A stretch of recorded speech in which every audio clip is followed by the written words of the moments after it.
ChatGPT with Microsoft Excel allows you to work on thousands of cells at a time.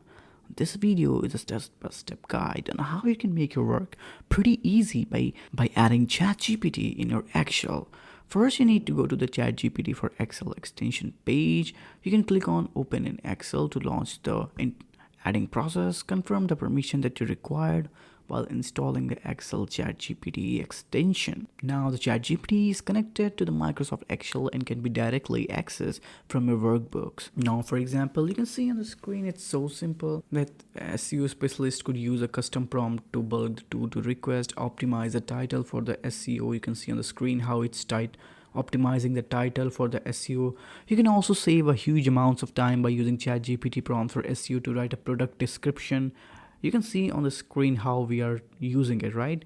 For example, you can translate your customers' tickets written in different language to in English with ChatGPT translation. You can provide categories to the guide in the ChatGPT classification process. You can also export your customer feedback in Excel and extract all the information that you need to process them, such as product names with the ChatGPT extract bulk tool in Excel. You can categorize bulk tool boosted with GPT sentiment analysis capabilities. Here you can see the emotions, sentiments, positive, negative, or neutral. With the search the web bulk tool, you can identify companies that meet the specific criteria such as industry, size, location. So this video was a step-by-step guide on how you can use this extension in your Excel, and you will love the way how you're using Excel before versus now, like anything. And I'll see you in the next one.